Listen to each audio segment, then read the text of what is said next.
저는 시카고를 굉장히 좋아합니다.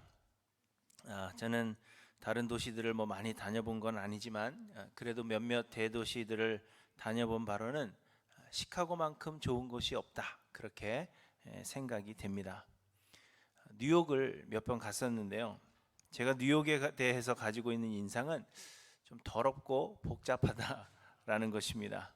뉴욕은 일단 너무 복잡하고 차 세울 곳조차 마땅치가 않습니다. 저는 한번 차를 잘못 세웠다가 견인을 당해서 거액의 벌금을 내고 차를 찾아온 그러한 경험이 있어서 뉴욕에 대한 이미지가 아주 상당히 좋지가 않습니다. 차를 찾으러 간 곳도 굉장한 우범 지역이었는지 거기 앉아 있는 내내 너무 무서웠습니다. 제가 뉴욕을 방문했을 때에는 쓰레기 냄새가 너무 많이 나서 거리를 걸어 다니기조차도 힘들었던 그러한 기억이 있습니다. 지하철을 탔는데도 사람이 너무 많고 복잡하고 그래서 좀 불쾌함을 느꼈습니다. 물론 제 개인적인 의견이니까 이게 요즘은 방송이 전 세계적으로 나가기 때문에 좀 걱정스러운 면이 있지만 저는 하여튼 저의 의견이 그렇습니다. 그러니까 뉴욕 좋아하시는 분들은 기분 상해하지 마시기 바랍니다. LA는 그냥 황량하다 느꼈습니다. 건물들은 낮고 또 건물들이 죄다 황토색 건물이 많아서 사막 같은 그러한 느낌이 들었고요. 잔디가 거의 없고 그나마 있는 잔디도 노랗게 타버려서 아름다움을 느낄 수가 없었습니다. 휴스턴도 마찬가지였습니다. 연일 90도, 100도 넘어드는 그 더위가 너무나도 힘들게 그렇게 느껴졌고요. 그리고 휴스턴은 고가도로가 굉장히 많습니다. 제가 고소공포증이 있는데 차를 타고 운전하는 것조차 힘들 정도로 높은 곳이 너무 많았어요. 플로리다 쪽은 너무 더워서 해변에서는 잠시 아름다움을 느낄 수 있을지는 모르겠지만 그러나 해변을 벗어나면 그냥 덥다 이 생각밖에는 들지가 않았습니다. 아틀란타가 조금 제 마음에 들기는 하지만 거기에 사계절이 없다 하는 그 사실이 조금 실망스럽습니다. 하지만 시카고는 너무도 아름답습니다.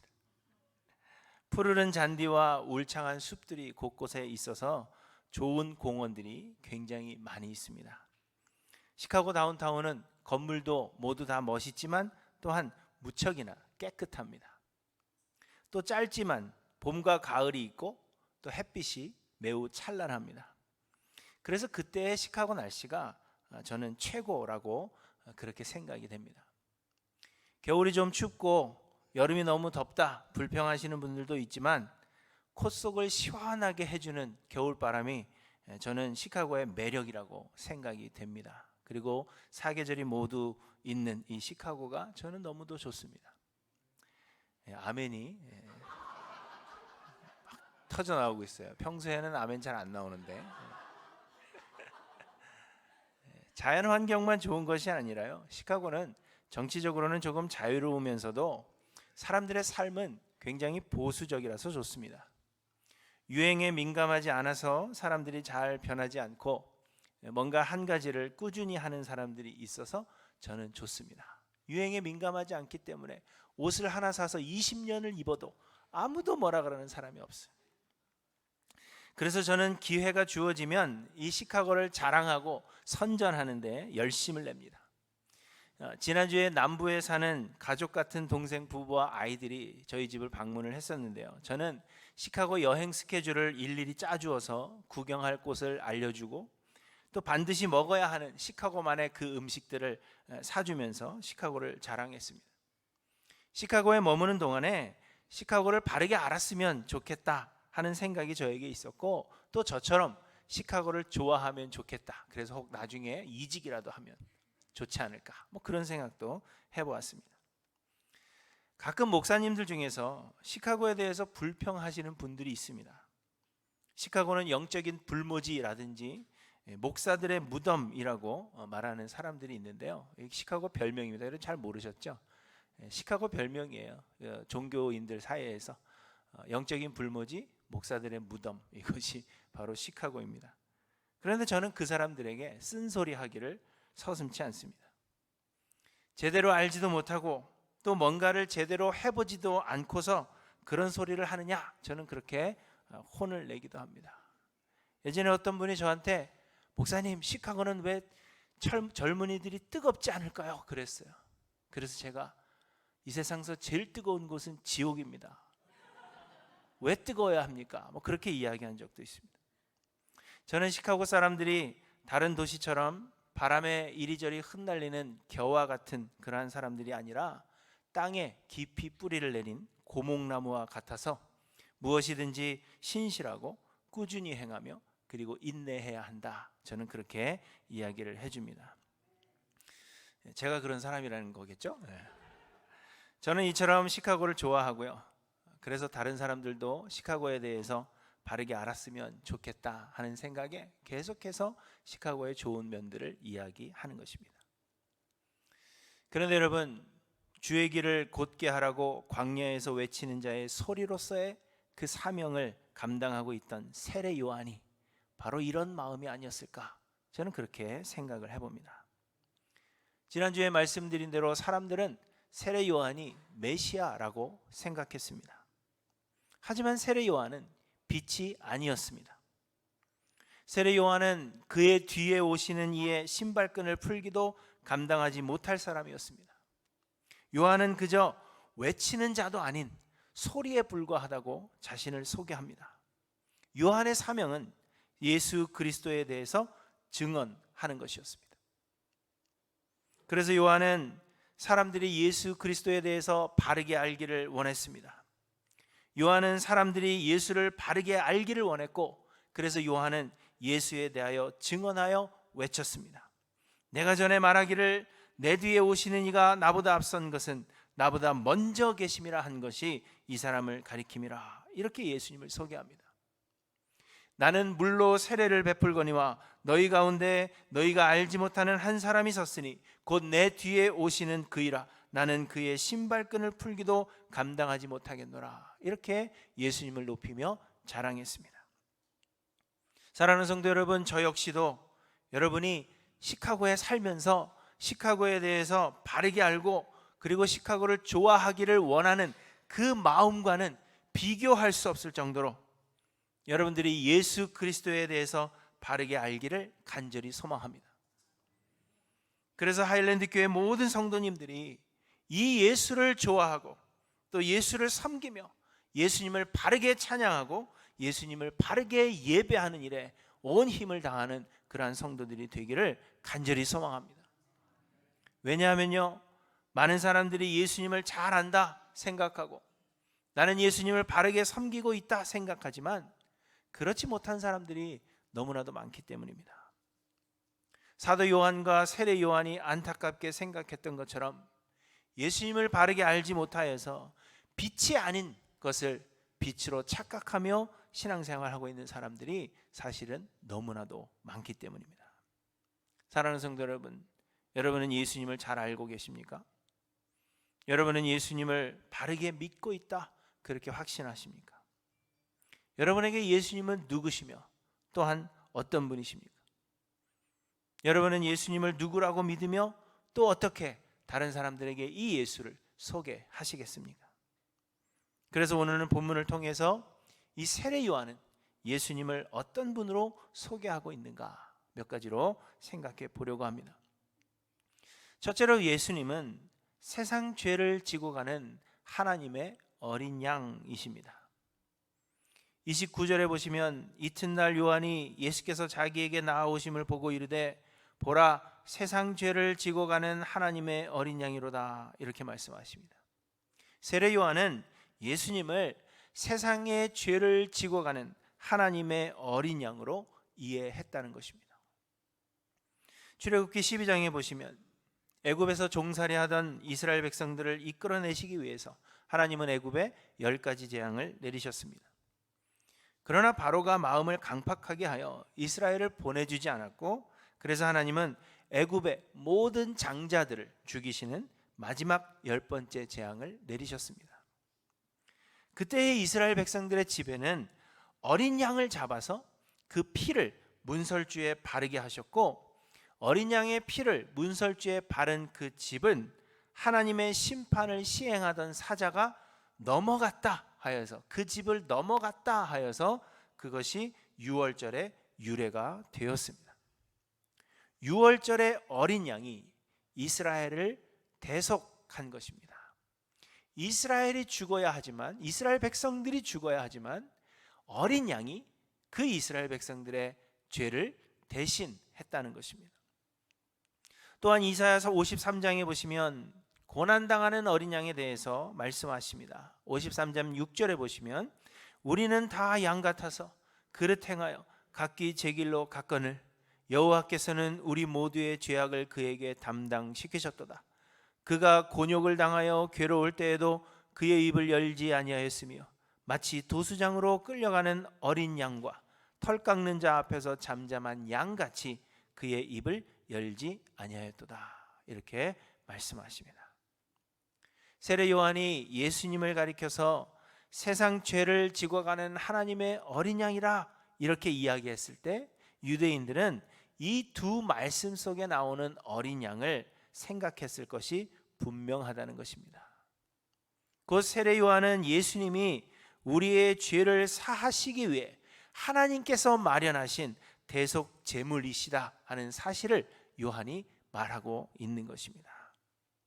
세례 요한에게 있어서 예수님은 하나님께서 우리의 죄를 대신하여 마련하신 대속 제물이시오. 그렇기 때문에 예수님은 우리의 죄를 사하실 수 있는 유일한 길이라는 것을 이야기해주고 있는 것입니다. 여러분 이미 알고 계시겠지만 죄의 삭은 사망입니다. 곧 죄를 지은 자들에게 주어지는 형벌은 죽음이요. 그렇기 때문에 죽음으로만 우리의 죄값을 치를 수가 있다는 것입니다. 사람들이 아무리 선한 행위를 많이 하고 율법을 철저히 지켜 행한다고 해도 그것이 우리에게 구원을 줄 수 없는 것은 그 누구도 하나님의 기준에, 하나님이 세우신 그 기준에 미치지 못하기 때문이기도 하지만 그보다도 죄의 삭은 사망이기 때문입니다. 선한 일을 많이 해서 구원을 얻을 수 있는 것이 아니고 율법을 지켜 행한다고 해서 우리의 죄값을 치를 수 있는 것이 아니라 사망으로만 그 죄값을 치를 수 있기 때문에, 죽음으로만 죄값을 치를 수 있기 때문에 우리의 선한 행위가 다 아무런 소용이 없는 것입니다. 그러나 만약 우리가 죽음으로 우리의 죄값을 치른다고 하면 이는 그저 하나님의 영원한 형벌을 받는 것일 뿐입니다. 그러므로 이를 죄사함이라 이야기할 수 없는 것입니다. 그렇기 때문에 하나님은 우리를 대신하여 짐승을 죽여서 짐승의 피를 흘리게 하셨습니다. 그리고 우리의 죄를 대신하여 제물이 되는 그 대표적인 짐승이 바로 어린 양입니다. 하지만 이 어린 양의 가치는 아무리 좋은 것을 드린다고 해도 우리 사람들의 가치와 비할 바가 되지 못합니다. 어린 양뿐만이 아니라 어떤 짐승을 드려도 그 가치는 우리의 가치를 대신할 수 없습니다. 그래서 구약시대의 성도들은 적어도 1년에 한 마리씩은 하나님 앞에 짐승을 죽여 제물을 삼아야 했고, 사람들은 모두 죄를 짓지 않을 수 없는 죄인들이기 때문에 아주 자주 하나님께 희생을 드려야 했던 것입니다. 그런데 하나님께서 하나님의 독생자 예수를 우리에게 그리스도로 보내주셨습니다. 곧 하나님께서 우리의 영원한 대속제물로서 예수 그리스도를 우리에게 보내주셨다는 것입니다.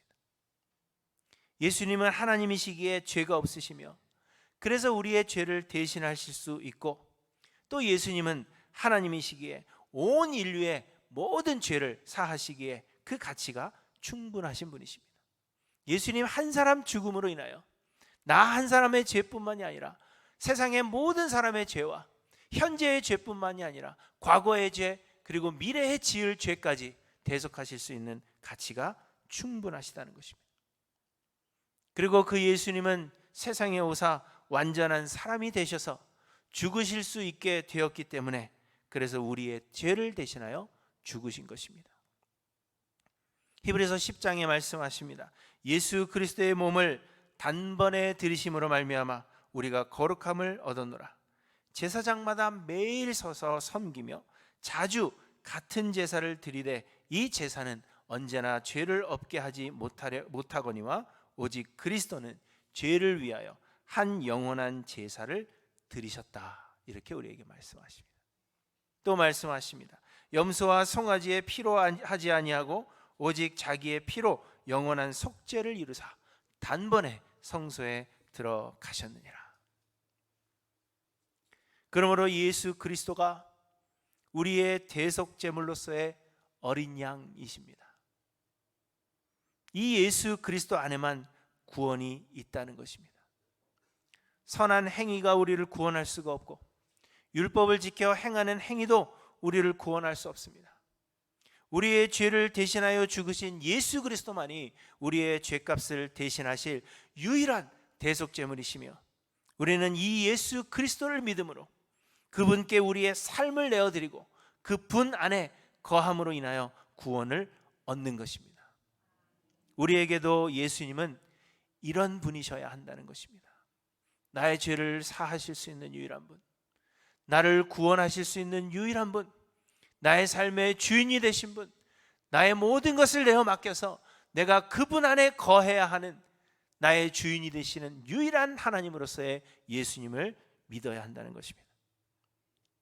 그러나 여러분, 많은 사람들이 예수님을 믿는다고 하지만 우리를 죄에서 구원하실 유일한 대속제물로서의 예수님으로 믿는 것이 아닙니다.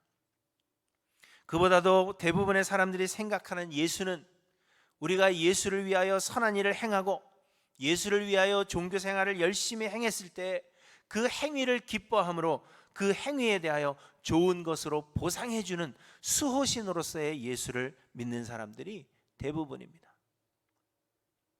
그래서 사람들은 우리가 소원하는 육신의 소망을 이루고 세상에서 형통하는 복을 달라고 예수님께 간구하고 예수의 이름으로 기도하는 것입니다. 예수가 나를 죄에서 구원하실 유일한 대속제물이기 때문에 내 삶을 예수님께 다 내어드리기 위해서 기도하고 간구하는 것이 아니라 세상에 좋은 것 얻기 위해서 나를 좀 편안하게 해주시는 그러한 수호신으로 생각하기 때문에 그래서 예수의 이름으로 기도하고 예수님께 기도한다는 것입니다. 사랑하는 성도 여러분, 여러분에게 예수님은 어떤 분이십니까? 우리의 죄를 대속하사 우리를 구원하시고 우리에게 영생과 하늘나라의 영원한 기업을 이미 확보해 주신 분이시기 때문에 그리 아니하실지라도 내 삶을 들여 의지하며 따를 뿐으로 여러분 그렇게 여기십니까? 아니면 내 소원과 육신의 형통을 위하여 그저 기도할 대상으로만 여기고 계시는 것은 아닌지 여러분 한번 돌아보시기 바랍니다. 여러분에게 예수님은 어떤 분이신가 돌아보시고 바르게 알고 바르게 믿으며 바른 길 가시는 저와 여러분들 모두 되시기를 간절히 소망합니다. 둘째로 예수님은 성령으로 세례를 주시는 분이십니다. 세례 요한은 예수님이 세상 죄를 지고 가는 하나님의 어린 양이라 그렇게 소개하고 있지만 자신도 그를 잘 알지 못했다 그렇게 이야기합니다. 31절에 보시면 나도 그를 알지 못하였으나 이렇게 이야기합니다. 그리고 33절에도 동일하게 나도 그를 알지 못하였으나 이렇게 이야기하고 있습니다. 나도 그를 알지 못하였다 하는 말은 세례 요한이 예수님을 알지 못했다 하는 의미가 아니라 예수님이 곧 하나님께서 보내신 그분 메시아 곧 그리스도이심을 알지 못했다는 것입니다. 그런데 어떻게 세례 요한이 바로 예수님이 그리스도이심을 알게 되었습니까? 그것은 성령이 알게 하셨다는 것입니다. 33절을 계속 보시면 나도 그를 알지 못하였으나 나를 보내어 물로 세례를 베풀라 하신 그이가 나에게 말씀하시되 성령이 내려서 누구 위에든지 머무는 것을 보거든 그가 곧 성령으로 세례를 베푸는 이인 줄 알라 하셨기에 내가 보고 그가 하나님의 아들이심을 증언하였노라 이렇게 말씀하십니다. 여러분, 이 일은 예수님이 세례 요한에게 세례를 받으셨을 때 일을 말하는 것입니다. 예수님은 죄인인 우리들과 동일시 하시기 위해서 죄인처럼 요한에게 세례를 받으셨습니다. 그런데 예수님께서 세례를 받으시고 물 위로 올라오실 때 성령이 비둘기 같은 형체로 그의 위에 강림하시더니 하늘로부터 소리가 나기를 너는 내 사랑하는 아들이라 내가 너를 기뻐하노라 하셨다라고 성경이 말씀하고 있습니다. 세례를 받고 올라오시는데 하나님의 성령이 비둘기 같은 형태로 임하셔서 너는 내 아들이라 내가 너를 낳았다 내가 너를 기뻐한다 그런 말씀이 들렸다는 것입니다. 물론 이 말씀을 다 들은 건 아니고요, 모든 사람이 다 들은 건 아니고 또 모든 사람이 다 본 것이 아닙니다. 그런데 요한에게 세례를 베풀라 하신 이가 누구예요? 하나님이 이 사실을 말씀해 주시면서 네가 이러한 광경을 보게 되거든 그분이 그 사람이 곧 그리스도이시라라고 알게 하셨다는 것입니다. 다시 말해서 요한이 처음에는 예수님에 대해서 잘 알지 못했지만 예수님에 대해서 알게 하신 분이 곧 성령이시라는 것입니다. 모든 사람이 비둘기같이 성령이 임하는 것을 본 것이 아니에요. 모든 사람이 그 음성을 들은 것이 아닙니다. 누구만 들었어요? 세례 요한만 들은 것입니다. 세례 요한만 본 것입니다. 그것을 보게 하신 분이 곧 성령이시라는 것입니다. 그래서 성령이 요한으로 하여금 예수가 그리스도이심을 알게 하셨습니다. 그런데 또 오늘 요한은 예수님이 성령으로 세례를 베푸는 이라고 말씀하고 있습니다. 결과적으로 예수를 그리스도로 믿게 하는 분은 예수님 자신이시라는 것입니다. 예수님이 성령을 보내주시는 분이신데 그 성령이 예수를 믿게 하시는 분이시니 곧 예수가 우리로 예수를 그리스도로 믿게 만드시는 분이시라는 것을 말씀하고 있는 것입니다. 이해가 되시죠? 예. 그런데 이 말씀이 주는 의미는 우리의 믿음이 우리의 것이 아니라는 것입니다. 곧 우리가 믿고자 노력하고 힘써서 믿을 수 있는 것이 아니고 우리가 지혜로 우리가 믿기로 선택하는 것이 아니라는 것입니다. 믿음은 예수 그리스도께서 성령을 보내주심으로 우리에게 주시는 하나님의 선물이라는 것입니다. 그러므로 여러분, 신앙생활이라 하는 것은 뭔가 분주하게 많은 일을 하는 것이 아닙니다. 많은 사람들이 여러 가지 일들을 하고 종교적인 행위들을 하는 것으로 내가 신앙생활 잘하고 있다 그렇게 생각하고 위안을 얻습니다. 그러나 여러분, 신앙한다 하는 것은 예수를 믿는 것으로 끊임없이 자아를 부인하고 자기를 버리는 것, 그것을 신앙생활이라고 이야기하는 것입니다. 예수님은 성령을 우리에게 보내주시고 우리가 우리 자신을 비워나갈 때 성령이 우리 안에서 충만하게 하십니다. 이것이 성령의 세례입니다. 성령의 세례란 어떤 특별한 능력을 가지게 되는 것이 아니라 나를 버리고 성령으로만 충만해지는 것, 그것이 성령으로 세례를 받는 것입니다. 그리고 성령이 우리 안에서 하시는 일은 예수를 알고 믿게 하시는 것이요, 그러므로 예수를 바르게 믿는 것이 곧 성령으로 세례를 받는 것입니다. 성령으로 세례를 받는 것이 방언을 말하거나 예언을 하거나 그러한 특별한 능력을 가지게 되는 것이 성령으로 세례를 받는 것이 아니라, 성령으로 세례를 받는 것은 내 자아를 죽여서 성령으로만 충만할 때 성령께서 나로 예수 그리스도를 바르게 알게 하시고 바르게 믿게 하시고 바른 길을 걸어가게 하시는 것, 그것이 곧 성령으로 세례를 받는 것입니다. 여러분, 요한도 그를 알지 못하였으나 예수님께서 성령을 보내사 성령이 예수를 알게 하셨고 예수를 그리스도로 믿게 하셨습니다. 예수님은 성령으로 세례를 베푸시는 분이십니다.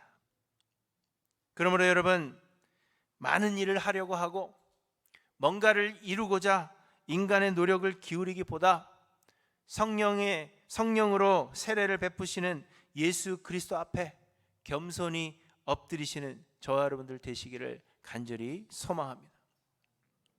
교회를 위해서 또 하나님을 위해서 분주하고 많은 일들을 하려고 하는 사람들은 굉장히 많이 있습니다. 그런데 이상하게 그렇게 할 때마다 교회 안에 분란이 생겨요. 자기 자신을 나타내려고 하고 자신을 높이려고 하고 내가 하나님을 위해서 이걸 했다, 이렇게 했다. 고린도 교회도 마찬가지잖아요.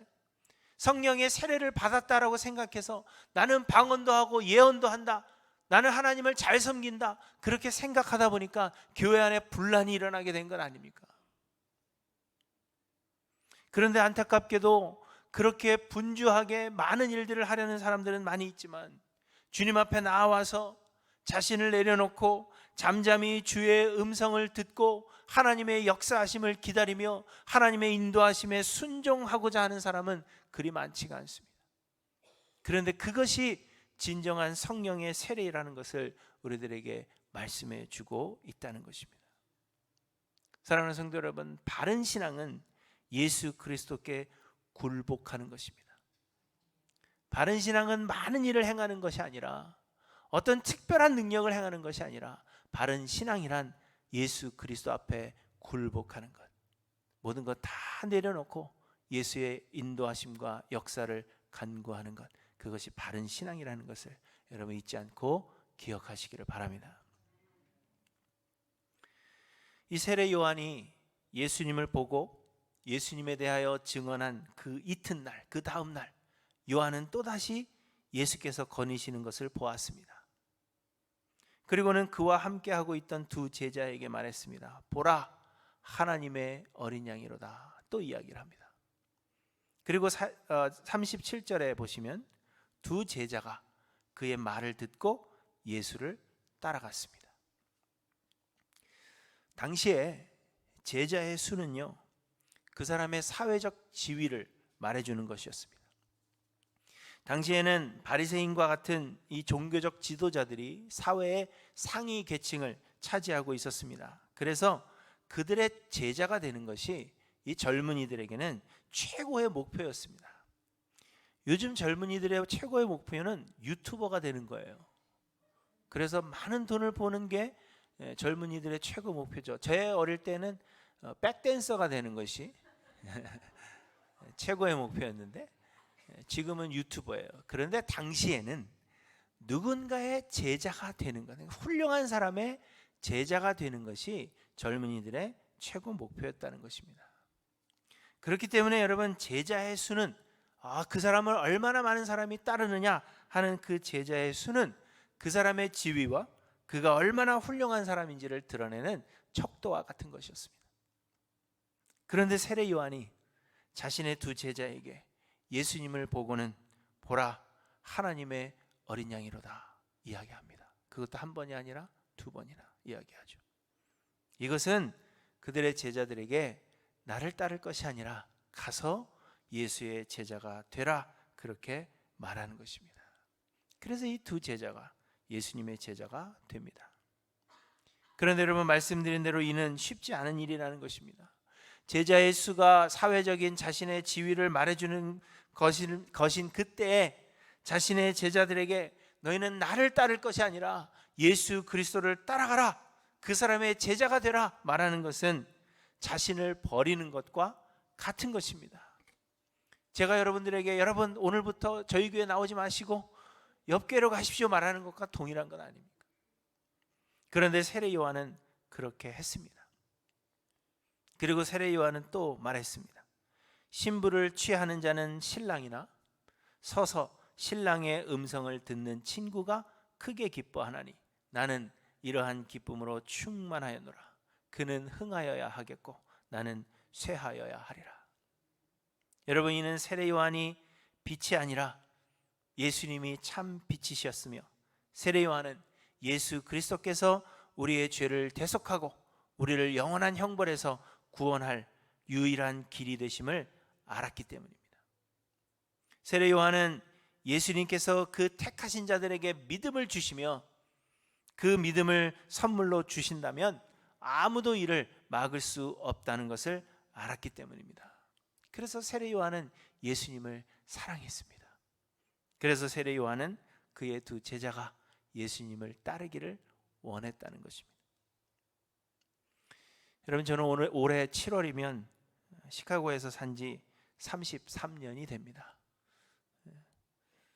저는 시카고에서 사는 그 횟수를 더해가면 더해갈수록 이 시카고의 매력을 점점 더 알아가고 있다고 생각이 됩니다. 그래서 시카고가 정말 좋습니다. 설교하기 위해서 좋다 하는 게 아니고 제가 33년을 움직이지 않고 시카고에 살 정도로 시카고를 좋아합니다. 그래서 요즘 사람들이 시카고를 떠나고 있다 하는 그 사실이 저는 굉장히 안타깝게 느껴집니다. 그래서 사람들에게 시카고를 알리고 싶어 하는 것이죠. 제가 사랑하는 사람들이 시카고에 함께 모여 살았으면 좋겠다라는 그러한 생각을 합니다. 그런데 여러분, 한 도시에 대한 사랑도 이러한데 우리가 예수 그리스도가 누구신지를 바르게 알고 그래서 예수 그리스도를 사랑한다면 이 예수를 바르게 전하여서 더 많은 사람들이 예수 그리스도를 바르게 알고 사랑하기를 바라는 것이 여러분 당연한 것 아니겠습니까? 세례 요한은 그리했습니다. 세례 요한은 예수님이 하나님께서 정하신 유일한 대속제물이 되심을 알았습니다. 세례 요한은 믿음이 예수 그리스도를 통하여만 주시는 하나님의 선물이기 때문에 이 예수 그리스도 앞에 겸손히 낮아져야 한다는 것을 세례 요한은 알았습니다.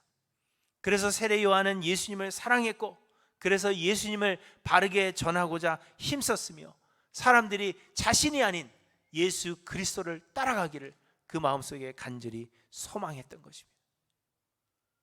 사랑하는 성도 여러분, 바라기는 우리 할랜드 교회 모든 성도님들이 세례 요한과 같이 되기를 간절히 소망합니다. 빛이 아닌 것을 빛인 것처럼 착각하며 따라가고 신앙생활이 아닌 것을 신앙생활 잘하고 있다고 착각하여서 자기 자신을 높이며 그렇게 살아가는 자들이 아니라 세상에 수많은 그리스도인들이 있지만 그리스도를 잘 알지 못하여서 하나님이 기뻐하시는 모습으로 섬기는 것이 아니라 그저 나를 높이고 내가 평안하게 되기를 소망하는 그러한 사람들처럼 되는 것이 아니라 예수 그리스도가 우리의 유일한 대속제물이요 유일한 구원이 되심을 믿고 그분 앞에 그분 안에 거하기를 소망할 뿐만 아니라 믿음이 예수 그리스도께서 성령을 통하여 주시는 하나님의 선물이라는 것을 인정하여서 예수 그리스도 앞에 온전히 굴복하며 엎드리는 저와 여러분들 되시기를 간절히 소망합니다. 그리고 그 예수님 사랑하기 때문에 나 자신이 아니라 그 예수를 바르게 전하기를 원하고 그 예수님만을 자랑하기를 소망하는 하일랜드교회 모든 성도님들 되시기를, 그래서 하나님이 기뻐하시는 하나님의 백성들 모두 되시기를 주님의 이름으로 간절히 축원합니다. 기도하십니다.